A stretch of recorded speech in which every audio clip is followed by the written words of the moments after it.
Alhamdulillah, nahmaduhu wa nasta'inuhu wa nu'minu bihi wa natawakkalu alayhi wa na'udhu billahi min shururi anfusina wa min sayyiati a'malina. Man yahdihillahu fala mudilla lahu wa man yudlilhu fala hadiya lahu. ونشهد أن لا إله إلا الله ونشهد أن محمدا عبده ورسوله أرسله بالهدى ودين الحق ليظهره على الدين كله ولو كره المشركون. اللهم صل على محمد وعلى آل محمد كما صليت وباركت على إبراهيم وعلى آل إبراهيم في العالمين إنك حميد مجيد. فإن خير الحديث كتاب الله وخير الهدي هدي محمد صلى الله عليه وسلم وشر الأمور محدثاتها وكل محدثة بدعة وكل بدعة ضلالة وكل ضلالة في النار. أيها الناس أوصيكم عباد الله وإياي أولا بتقوى الله وأقيموا الصلاة وآتوا الزكاة ولا تكونوا من المشركين. قال الله تعالى في قرآنه الكريم: إن الإنسان خلق هلوعا إذا مسه الشر جزوعا وإذا مسه الخير منوعا إلا المصلين الذين هم على صلاتهم دائمون. صدق الله العلي العظيم. رب اشرح لي صدري ويسر لي أمري واحلل عقدة من لساني يفقهوا قولي. إن أريد إلا الإصلاح ما استطعت وما توفيقي إلا بالله عليه توكلت وإليه أنيب. സത്യവിശ്വാസികളെ, സഹോദരങ്ങളെ, അള്ളാഹുവിൻ്റെ കൽപ്പനകൾ പാലിച്ച് മുത്തഖീങ്ങളായി ജീവിക്കണമെന്ന് എന്നോടെന്ന പോലെ നിങ്ങൾ ഓരോരുത്തരോടും ഉപദേശിക്കുന്നു, വസിയത്ത് ചെയ്യുന്നു. അല്ലാഹു സുബ്ഹാനഹു വ തആല യഥാർത്ഥ മുത്തഖീങ്ങളിൽ നാം ഏവരെയും ഉൾപ്പെടുത്തി അനുഗ്രഹിക്കുമാറാകട്ടെ. സംഭവിച്ചു പോയ തെറ്റുകുറ്റങ്ങൾ അള്ളാഹുവിൻ്റെ മഹത്തായ ഫളല് കൊണ്ട് വിട്ടുപുറത്ത് മാപ്പാക്കി നൽകുമാറാകട്ടെ. അവൻ്റെ ജന്നാത്തുൽ ഫിർദൗസിലും ഇതുപോലെ ഒരുമിച്ച് കൂട്ടി അനുഗ്രഹിക്കുമാറാകട്ടെ. വൃത്തിയെ സംബന്ധിച്ചും ശുദ്ധിയെ സംബന്ധിച്ചും കഴിഞ്ഞ ഖുതുബയിൽ ചില കാര്യങ്ങൾ പറയുകയുണ്ടായി. മനസ്സിൻ്റെയും ശരീരത്തിൻ്റെയും അതുപോലെ തന്നെ പരിസരത്തിൻ്റെയും വൃത്തിയുമായി ബന്ധപ്പെട്ട് വളരെ കൃത്യമായ നിർദ്ദേശങ്ങളാണ് ഇസ്ലാം മുന്നോട്ട് വച്ചിട്ടുള്ളത്. മറ്റു മതങ്ങളെ, മറ്റു ദർശനങ്ങളെ സംബന്ധിച്ച് പഠിക്കുമ്പോൾ അതിനേക്കാളൊക്കെ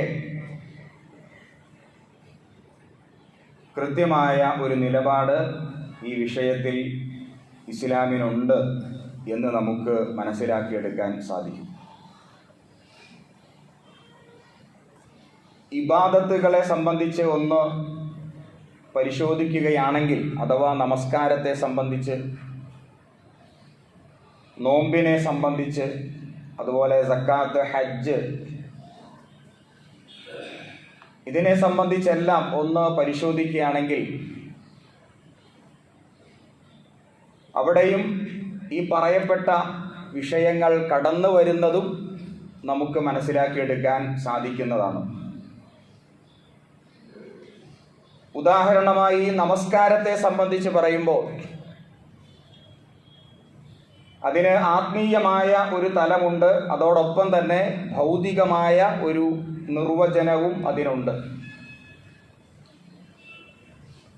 അല്ലാഹു സുബ്ഹാനഹു വ തആല നമസ്കാരത്തെ സംബന്ധിച്ച് പറഞ്ഞ ചില വചനങ്ങൾ ശ്രദ്ധയിൽപ്പെടുത്താം. ഇന്ന സ്വലാത്ത കാനത് അലൽ മുഅ്മിനീന കിതാബൻ മൗഖൂത. തീർച്ചയായും നമസ്കാരം എന്ന് പറയുന്നത് സമയബന്ധിതമായി നിർബന്ധമാക്കപ്പെട്ട ഒരു ഇബാദത്താണ്. 5 നേരത്തെ നമസ്കാരം അതിൻ്റേതായ സമയമുണ്ട്.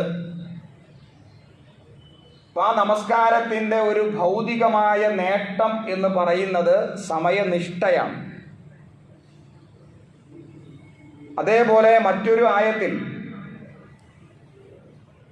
ഇന്നല്ലാഹ ഇന്ന സ്വലാത്ത തൻഹാ അനിൽ ഫഹ്ശാഇ വൽ മുൻകർ.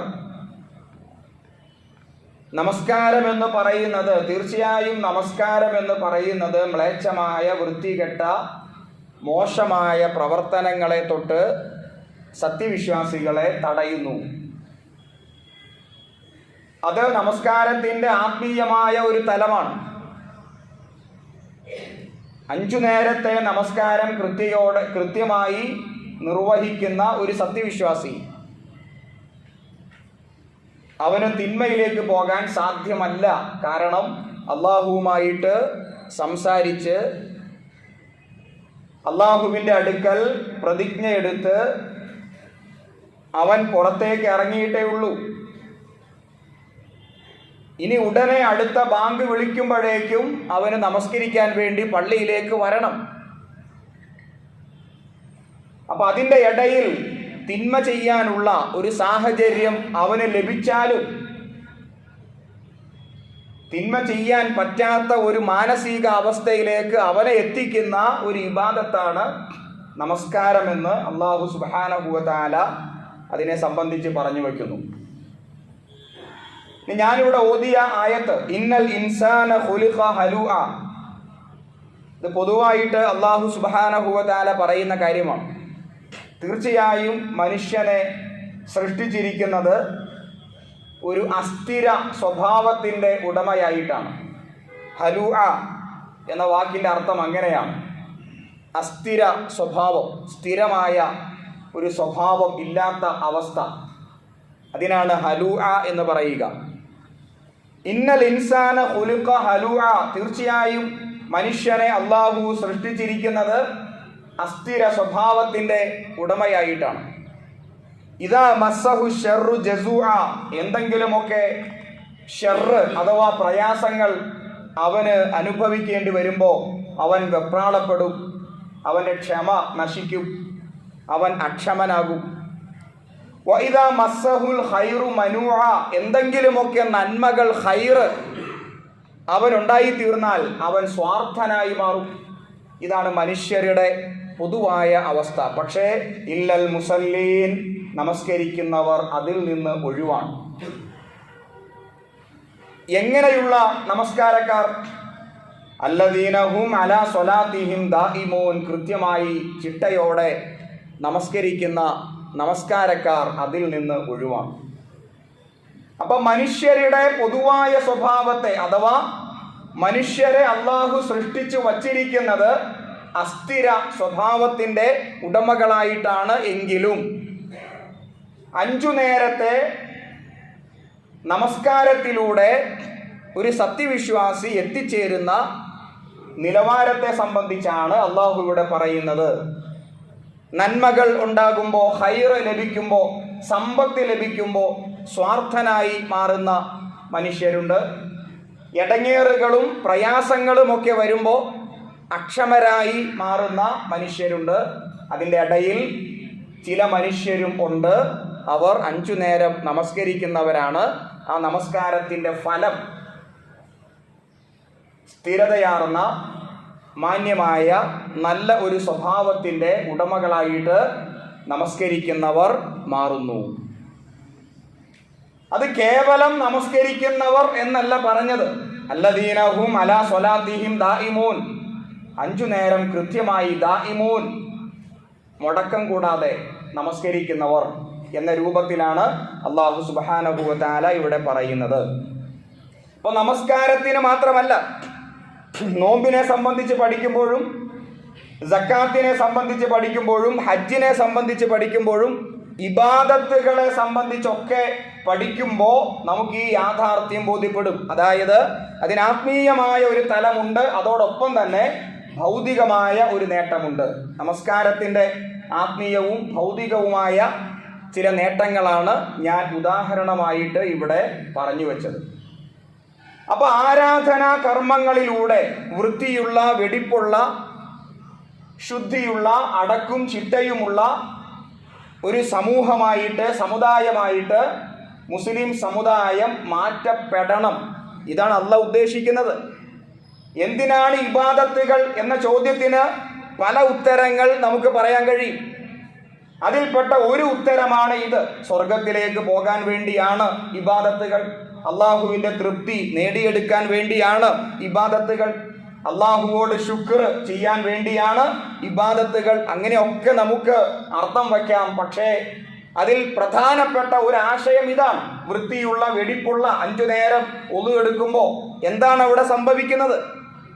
5 നേരം വന്ന് ഒളു എടുക്കുമ്പോൾ കൈയും കാലും മുഖവും ഒക്കെ വൃത്തിയാക്കുമ്പോൾ അതിൻ്റെ ആത്മീയമായ ഒരു തലം റസൂൽ കരീം സല്ലല്ലാഹു അലൈഹി വസല്ലം പറഞ്ഞു. കൈ കഴുകുമ്പോൾ കൈ കൊണ്ട് ചെയ്തു പോയ പാപങ്ങൾ അവസാന തുള്ളി വെള്ളത്തോടൊപ്പം പൊറുക്കപ്പെടുന്നു. മുഖം കഴുകുമ്പോൾ അതുമായി ബന്ധപ്പെട്ട് ചെയ്തു പോയ തിന്മകൾ അവസാന തുള്ളി വെള്ളത്തോടൊപ്പം പൊറുക്കപ്പെടുന്നു.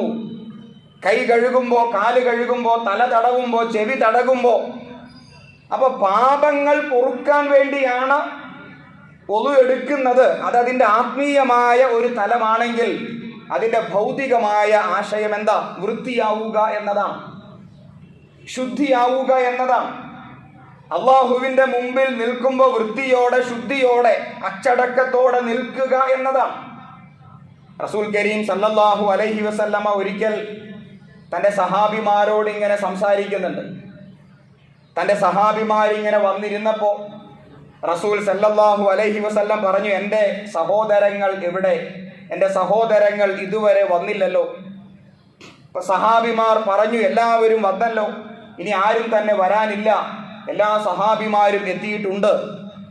പക്ഷേ പ്രവാചകൻ സല്ലല്ലാഹു അലൈഹി വസല്ലം പറഞ്ഞു, ഇല്ല, എൻ്റെ സഹോദരങ്ങൾ വന്നിട്ടില്ല, വന്നിരിക്കുന്നത് എൻ്റെ സഹാബിമാരാണ്. അൻതും അസ്ഹാബി, നിങ്ങളൊക്കെയും എൻ്റെ സഹാബിമാരാണ്. അഥവാ എന്നെ കണ്ടവർ, ഞാനുമായി സംസാരിച്ചവർ, എന്നിൽ നിന്ന് അള്ളാഹുവിൻ്റെ ദീൻ പഠിച്ചവർ, അവരാണ് പ്രവാചകന്റെ സ്വഹാബി കിറാം, സ്വഹാബിമാർ. പക്ഷേ എൻ്റെ സഹോദരങ്ങൾ വന്നിട്ടില്ല. അപ്പോൾ സഹാബിമാർ ചോദിച്ചു, റസൂലെ, ആരാണ് ഞങ്ങളെ കൂടാതെ അങ്ങയുടെ സഹോദരങ്ങൾ? റസൂൽ കരീം സല്ലല്ലാഹു അലൈഹി വസല്ലം പറഞ്ഞു, ഇഖ്വാനി, എൻ്റെ സഹോദരങ്ങൾ ഒരു കാലഘട്ടത്തിൽ ജീവിക്കുന്നവരാണ്. അവരുടെ മുമ്പിൽ ഞാൻ ഉണ്ടായിരിക്കില്ല. വിശുദ്ധ ഖുർആൻ മാത്രമേ അവർക്ക് തെളിവായിട്ട് ഉണ്ടായിരിക്കുകയുള്ളൂ. ആ വിശുദ്ധ ഖുർആനിലൂടെ അള്ളാഹുവിൻ്റെ ദീൻ പഠിച്ച് അള്ളാഹുവിൻ്റെ ദീനി മാർഗത്തിൽ ജീവിച്ചു കൊണ്ടിരിക്കുന്നവരാണ് എൻ്റെ ഇഖ്വാനികൾ. എനിക്ക് അവരെ കാണാൻ കൊതിയാകുന്നു. നമ്മെക്കുറിച്ചാണ് റസൂൽ സല്ലല്ലാഹു അലൈഹി വസല്ലമ ഈ പറഞ്ഞത്. എനിക്ക് അവരെ കാണുവാൻ ആഗ്രഹമുണ്ട്, കൊതിയാകുന്നു. അപ്പോൾ സഹാബിമാര് ചോദിച്ചു, റസൂലെ, ശരി, നാളെ പരലോകത്ത് എത്തുമ്പോൾ ഈ സഹോദരങ്ങളെ താങ്കൾ എങ്ങനെയാണ് തിരിച്ചറിയുക? ഇവരൊക്കെ ആയിരുന്നു താങ്കളുടെ സഹോദരങ്ങൾ. തിരിച്ചറിയാനായിട്ട് എന്താണ് അടയാളം എന്ന ചോദ്യത്തിന് മുഹമ്മദ് നബി സല്ലല്ലാഹു അലൈഹി വസല്ലം കൊടുത്ത മറുപടി, ഒരുപാട് കറുത്ത കുതിരകൾക്കിടയിൽ വെളുത്ത കുതിരയെ കണ്ടുപിടിക്കാൻ എന്തെങ്കിലും പ്രയാസമുണ്ടോ? ഇല്ല. ഒളുവിൻ്റെ ഫലമായി എൻ്റെ സഹോദരങ്ങളുടെ കൈയും കാലും മുഖവുമൊക്കെ വെട്ടിത്തിളങ്ങുന്ന അവസ്ഥയിൽ എനിക്കവരെ കണ്ടെത്തുക പ്രയാസമല്ല. ഹൗലുൽ കൗസർ, ഞാൻ അതിലേക്ക് അവരെ മാടി വിളിക്കും. അപ്പോൾ ഒളുവിൻ്റെ ഫലമായി, അതുകൊണ്ട് പരമാവധി ഒളു എടുക്കുമ്പോൾ നിങ്ങൾ കയറ്റി കഴുകുക എന്നൊക്കെ ഹദീസ് ഗ്രന്ഥങ്ങളിൽ നമുക്ക് വായിച്ചെടുക്കാൻ സാധിക്കുന്നു. അപ്പോൾ അതിൻ്റെ അർത്ഥം എന്താ? അതിൻ്റെ ആത്മീയമായ ഒരു തലമാണ്. അതോടൊപ്പം തന്നെ അതിൻ്റെ ഭൗതികമായ നേട്ടമുണ്ട്, വൃത്തിയും വെടിപ്പും ശുദ്ധിയും. ഇത് രണ്ടും സമ്മേളിക്കുമ്പോഴാണ് ഈ ഇബാദത്തുകൾ അതിൻ്റെ ലക്ഷ്യത്തിലേക്ക് എത്തിച്ചേരുക. പക്ഷേ ആത്മീയമായ ഒരു തലം അവിടെ സമ്മേളിക്കുന്നു, അതിൻ്റെ ഭൗതികമായ തലത്തെ നമ്മൾ വിട്ടുകളയുന്നു. ആ ഭൗതികമായ തലം ഏതാണ്? വൃത്തിയും ശുദ്ധിയും വെടിപ്പും അടക്കും ചിട്ടയുമൊക്കെയാണ്. ബാക്കിയെല്ലാം നമുക്കുണ്ട്, നമസ്കാരമുണ്ട്, നോമ്പുണ്ട്, സക്കാത്തുണ്ട്, ഹജ്ജുണ്ട്. പക്ഷേ ഈ ഇബാദത്തുകളുടെ ആത്മാവ് ശരിക്ക് മനസ്സിലാക്കാതെ ഈ ഇബാദത്തുകൾ നിർവഹിക്കുന്നത് കൊണ്ട് ഈ ഭൗതികമായ കാര്യങ്ങളിൽ നമുക്ക് വേണ്ടത്ര അതിൻ്റെ ലക്ഷ്യത്തിലേക്ക് എത്തിച്ചേരാൻ സാധിക്കുന്നില്ല. ഇപ്പോൾ നമ്മുടെ നാട്ടിൽ നടന്ന ഒരു അപകടവുമായി ബന്ധപ്പെട്ട് 4 യുവാക്കളാണ്, ചെറുപ്പക്കാരാണ് അപകട മരണത്തിൽപ്പെട്ട് അള്ളാഹുവിലേക്ക് യാത്രയായത്. അള്ളാഹു സുബ്ഹാനഹു വ തആല അവരുടെ ഖബറിടം വിശാലമാക്കി നൽകുമാറാകട്ടെ. അപ്പോൾ ആ 4 ചെറുപ്പക്കാർ അവർ അപകടത്തിൽപ്പെട്ട് മരണപ്പെടുവാൻ ഇടയായ സാഹചര്യം നമുക്കെല്ലാവർക്കും അറിയാം. ജുമുഅ നമസ്കരിക്കാൻ വേണ്ടി അടുത്തുള്ള പള്ളിയിലേക്ക്, ധൃതിയിലേക്ക് അവർ പുറപ്പെട്ടതാണ്. ലക്ഷ്യം നല്ലതാണ്, കാരണം ജുമുഅ കിട്ടണം, നഷ്ടപ്പെട്ടുകൂടാ. ധൃതിയിൽ അവർ പുറപ്പെട്ടു. പക്ഷെ ഇസ്ലാമിനെ സംബന്ധിച്ച് പറയുമ്പോൾ ഒരു യാത്രക്കാരന് വെള്ളിയാഴ്ച ദിവസം യാത്ര പുറപ്പെടുമ്പോൾ എവിടെയാണ് ജുമുഅ നമസ്കരിക്കേണ്ടത്? അത് നഷ്ടപ്പെടാതിരിക്കാനുള്ള ഒരു മുൻകരുതൽ തീർച്ചയായും എടുക്കേണ്ടതുണ്ട്. പക്ഷേ ഒരു യാത്രക്കാരനെ സംബന്ധിച്ചിടത്തോളം ജുമുഅ അവന് നിർബന്ധമില്ല, അവന് ളുഹർ നമസ്കരിച്ചാൽ മതി. അനിവാര്യമായ ഒരു യാത്രയാണ് അവൻ നിർവഹിക്കുന്നത് എങ്കിൽ അവന് സാവകാശമുണ്ട്, അവന് ളുഹർ നമസ്കരിച്ചാൽ മതി, അവിടെ ധൃതി കൂട്ടേണ്ടതില്ല. ഈ ഒരു അറിവ് നമ്മളായിട്ടും തീർച്ചയായും പാലിക്കേണ്ടതാണ്. മുഹമ്മദ് നബി സല്ലല്ലാഹു അലൈഹി വസല്ലം പറഞ്ഞു, വൽ അജലതു മിനശ് ശൈത്വാൻ, ധൃതി എന്ന് പറയുന്നത് പൈശാചികമാണ്. ചില ആളുകളൊക്കെ ഒളു എടുത്തിട്ട് ജമാഅത്ത് കിട്ടാൻ വേണ്ടി വളരെ പെട്ടെന്ന് ഓടി വരുന്ന ഒരു കാഴ്ചയുണ്ട്. അതിൻ്റെ ആവശ്യമില്ല. സാവകാശം ഒളുവെടുത്ത് ഇവിടെ നിർവഹിക്കപ്പെടുന്ന ജമാഅത്ത് നമസ്കാരം അത് എത്രത്തോളം കിട്ടും അത് മതി, അവിടെ ധൃതി കൂട്ടേണ്ടതില്ല. അവധാനത, സാവകാശം മിനല്ലാഹ്, അത് അള്ളാഹുവിൽ നിന്നാണ്. വൽ അജലതു മിനശ് ശൈത്വാൻ, ധൃതി കൂട്ടുക എന്നത്, തിക്കും തിരക്കും ഉണ്ടാക്കുക എന്നത്, എനിക്കാദ്യം അങ്ങനെ മത്സരിക്കുക, അഥവാ ഏത് കാര്യത്തിലാകട്ടെ ഈ തിക്കും തിരക്കും ധൃതിയും ഉണ്ടാക്കുക എന്നത് പൈശാചികമാണ്, അവധാനതയാണ് ഒരു സത്യവിശ്വാസിയുടെ അടയാളമെന്ന് മുഹമ്മദ് നബി സല്ലല്ലാഹു അലൈഹി വസല്ലമ നമ്മെ പഠിപ്പിക്കുന്നു. അപ്പോൾ മരണം അള്ളാഹുവിൻ്റെ വിധിയാണ്, നമുക്കതിനെക്കുറിച്ച് ഒന്നും പറയാൻ സാധ്യമല്ല. പക്ഷേ ധൃതിയും ഈ വേഗതയും നമ്മളൊക്കെ നിയന്ത്രിക്കേണ്ടതാണ് എന്ന വലിയ പാഠം നമുക്ക് അവിടെ നിന്ന് പഠിക്കാൻ സാധിക്കുന്നു. അപ്പോൾ ഇസ്ലാം എന്ന് പറയുന്നത് എത്ര സുന്ദരമായ ഒരു ആശയമാണ്, എത്ര സുന്ദരമായ ഒരു ദർശനമാണ്. എവിടെയും അത് ആരെയും നിർബന്ധിക്കുന്നില്ല. ഒരുപാട് ഇളവുകൾ യാത്രക്കാർക്ക് ജംഉ ഖസർ, അതിൻ്റെ ദൂരപരിധി എത്തിയാൽ ജംഉം ഖസറും ആക്കാനുള്ള സാവകാശം അള്ളാഹു നൽകുന്നു. നമസ്കാരത്തിൽ ജമാഅത്തിലേക്ക് ധൃതിയോടെ വരേണ്ടതില്ല, സാവകാശം വരൂ എന്ന് അള്ളാഹു പറയുന്നു. അള്ളാഹുവിൻ്റെ റസൂൽ സല്ലല്ലാഹു അലൈഹി വസല്ലം നമ്മെ പഠിപ്പിക്കുന്നു. അതുപോലെ ഒളുവിൻ്റെ മഹത്വം, ഇതൊക്കെ ചേർത്ത് വച്ച് ഇങ്ങനെ പരിശോധിക്കുമ്പോൾ എത്ര സുന്ദരമായ ഒരു ദർശനമാണ് ഇസ്ലാം. ഈ ഇബാദത്തുകളെ കുറിച്ച് ഇങ്ങനെ പരിശോധിക്കുമ്പോൾ നമുക്കൊരു കാര്യം ബോധ്യപ്പെടുകയാണ്, ഇത് ദൈവീകമായ മതമാണ്, ഇത് മനുഷ്യനിർമ്മിതമല്ല. മറ്റ് ആരാധനകൾ, മറ്റ് മതസമൂഹങ്ങളുടെ ആരാധനകളൊക്കെ നമ്മൾ പരിശോധിക്കുകയാണെങ്കിൽ, ഇസ്ലാമിൻ്റെ ഇബാദത്തും താരതമ്യം ചെയ്യുകയാണെങ്കിൽ നമുക്കത് ബോധ്യപ്പെടും. ദൈവികമായ ഒരാശയമാണ് ആദം നബി അലൈഹിസ്സലാത്തു വസ്സലാം അദ്ദേഹം തൊട്ട് ഇതാ മുഹമ്മദ് നബി സ്വല്ലല്ലാഹു അലൈഹി വസല്ലം വരെയുള്ള പ്രവാചകന്മാരിലൂടെ അള്ളാഹു പഠിപ്പിച്ച ഒരു ആദർശമാണ്, ഒരു ദർശനമാണ് ഇസ്ലാം എന്ന് നമുക്ക് ബോധ്യപ്പെടും. ഇത്ര സുന്ദരമായ ഈ ഒരു ദർശനം പക്ഷെ എന്തുകൊണ്ട് ഈ കാലഘട്ടത്തിൽ മുസ്ലിങ്ങളായ നമ്മൾ പല കാര്യത്തിലും പഴി കേൾക്കേണ്ടി വരുന്നു? ഇത്ര സുന്ദരമായ ഒരു ദർശനത്തിൻ്റെ വക്താക്കളായിട്ടും മുസ്ലിങ്ങളായ നമ്മൾ സമൂഹത്തിൽ, അതല്ലെങ്കിൽ വേറെ ഏതെങ്കിലുമൊക്കെ ആഘോഷവേളകളിൽ നമ്മെക്കുറിച്ച് ആളുകൾ ഇങ്ങനെ മോശമായ അഭിപ്രായങ്ങൾ പറയുന്നു. അത് ആരുടെ തെറ്റാണ്? ഇസ്ലാമിൻ്റെ കുഴപ്പമാണോ, അല്ലെങ്കിൽ മുസ്ലിങ്ങളായ നമ്മളുടെ കുഴപ്പമാണോ? പരിശോധിക്കേണ്ട കാര്യമാണ്. ഈ കഴിഞ്ഞ ദിവസം ഒരു യാത്രയുമായി ബന്ധപ്പെട്ട് ട്രെയിൻ യാത്രയിൽ ഉണ്ടായ ഒരു അനുഭവം പങ്കുവയ്ക്കാം. ഇപ്പോൾ ട്രെയിൻ യാത്രയിൽ റിസർവേഷൻ കമ്പാർട്ട്മെൻ്റാണ്. അതിൽ 2-3 ചെറുപ്പക്കാരായ ആളുകൾ ഇരിക്കുന്നു. അവരാകട്ടെ മതവേഷം ധരിച്ചവരാണ്. അതുകൂടി ചേർത്ത് പറയാൻ ആഗ്രഹിക്കുന്നു. അഥവാ മതവേഷം കെട്ടിയവർ എന്ന് പറയുമ്പോൾ മതത്തിൻ്റെതായ ഞാൻ ഇട്ടിരിക്കുന്ന പോലെയുള്ള ഒരു വേഷം അവർക്കുമുണ്ട്. കണ്ടു കഴിഞ്ഞാൽ ഏതോ മതസ്ഥാപനത്തിൽ പഠിക്കുന്ന വിദ്യാർത്ഥികളാണ് എന്ന് നമുക്ക് ബോധ്യപ്പെടും. അപ്പോൾ അവരവിടെ വന്നിരുന്നു. ട്രെയിൻ ഇങ്ങനെ സഞ്ചരിച്ചു. അടുത്ത ഒരു സ്റ്റോപ്പ് എത്തിയപ്പോൾ ആ സീറ്റ് റിസർവ് ചെയ്തിരുന്ന വ്യക്തി ഈ സീറ്റ് തൻ്റേതാണ് എന്ന് പറഞ്ഞ് കയറി വരുന്നു. അങ്ങനെ കയറി വരുമ്പോൾ സ്വാഭാവികമായിട്ട് നമ്മൾ എന്താണ് ചെയ്യുക? പറയേണ്ടതില്ല, നമ്മൾ മാന്യമായി എഴുന്നേറ്റ് കൊടുക്കേണ്ടിയിരിക്കുന്നു. കാരണം നമ്മുടേതല്ല ഈ സീറ്റ്, അത് റിസർവേഷനാണ്. ഞാനാകട്ടെ ജനറൽ കമ്പാർട്ട്മെൻറ്റിൽ യാത്ര ചെയ്യേണ്ടവനാണ്, ഞാൻ ഇവിടെ ഇരിക്കേണ്ടവനുമല്ല. പക്ഷേ ഈ വിദ്യാർത്ഥികൾ എഴുന്നേറ്റ് കൊടുത്തില്ല. അവർ തർക്കിക്കാൻ തുടങ്ങി. ഞങ്ങളാണ് ആദ്യം വന്നത്, ഞങ്ങളാണ് ആദ്യം ഇരുന്നത്, അതുകൊണ്ട് ഞങ്ങൾക്ക് വേണം ഈ സീറ്റ് എന്ന അർത്ഥത്തിൽ അവർ പരസ്പരം തർക്കം തുടങ്ങി. ആ തർക്കം ആ കമ്പാർട്ട്മെൻറ്റിലുള്ള എല്ലാവരും അത് ഏറ്റുപിടിച്ചു. തെറ്റ് ആരുടെ ഭാഗത്താണ് നമുക്കറിയാം. സ്വാഭാവികമായിട്ടും അവരെ അവിടെ നാണം കെടുക എന്നത് ഏതൊരു ദർശനമാണ്? ഇസ്ലാമാണ്. കാരണം മതത്തിൻ്റെ വേഷം ചെറുതായിട്ടെങ്കിലും അവർക്കുണ്ട്.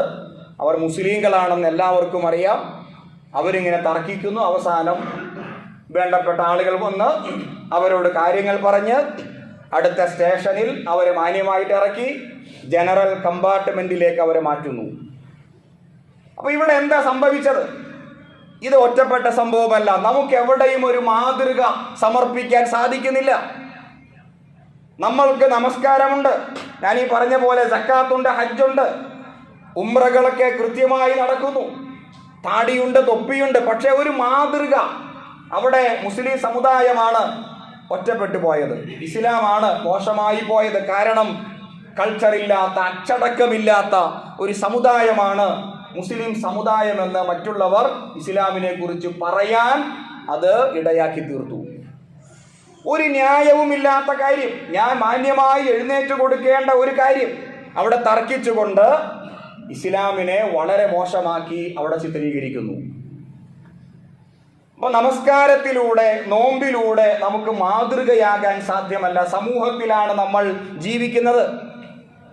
ആ ജീവിക്കുന്ന സമൂഹത്തിലാണ് നമ്മൾ മാതൃകകൾ സൃഷ്ടിക്കേണ്ടത്. സൃഷ്ടിക്കപ്പെടുന്നില്ല. കല്യാണ വീടുകളിൽ മാതൃകയില്ല, പൊതുസമൂഹത്തിലില്ല. എന്നാൽ ഇബാദത്തുകളൊക്കെ കൃത്യമായി നടക്കുന്നുണ്ട്. അവിടെ എന്താണ് അതിൻ്റെ പരിഹാരം എന്നുകൂടി നമ്മൾ അന്വേഷിക്കേണ്ട കാര്യമാണ്. ഇതിങ്ങനെ പോയാൽ നടപടിയാവില്ലല്ലോ. അതിനൊരു പരിഹാരം ആവശ്യമില്ലേ? ആ പരിഹാരം എന്താ? ഞാനിലൂടെ, എന്നിലൂടെ അള്ളാഹുവിൻ്റെ ദീൻ മോശമായി മാറാൻ പാടില്ലല്ലോ. ജനങ്ങൾ അള്ളാഹുവിൻ്റെ ദീനിനെ മോശമായിട്ട് ചിത്രീകരിക്കാൻ പാടില്ലല്ലോ. അങ്ങനെ സംഭവിച്ചാൽ ഞാൻ കഴിഞ്ഞ ഖുതുബയിൽ പറഞ്ഞ പോലെ അള്ളാഹുവിൻ്റെ ദീനിനെ മറച്ചുവെച്ച കൊടും കുറ്റവാളിയായി ഞാൻ മാറുകയില്ലേ? വമൻ അദ്ലമു മിമ്മൻ കതമ ഷഹാദതൻ ഇൻദഹു മിനല്ലാഹ്. അള്ളാഹുവിൻ്റെ ദീനിനെ മറച്ചുവെച്ചവനേക്കാൾ വലിയ അക്രമി മറ്റാരുണ്ട്? പൊതുസമൂഹത്തിൽ നമുക്ക് മാതൃകകൾ സമർപ്പിക്കാൻ സാധിക്കണം.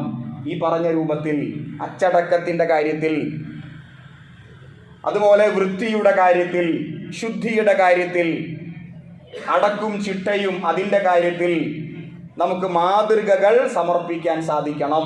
നമ്മെ ചൂണ്ടിയിട്ട് അവർ പറയണം, കണ്ടോ ഇതാണ് മുസ്ലിം സമുദായം, ഇങ്ങനെയാണ് മുസ്ലിം സമുദായം, എത്ര വൃത്തിയുള്ള ഒരു കമ്മ്യൂണിറ്റിയാണ് ഇവർ, എത്ര വെടിപ്പോടെ ജീവിക്കുന്നവരാണ് എന്ന് മറ്റുള്ളവർ പറയണം.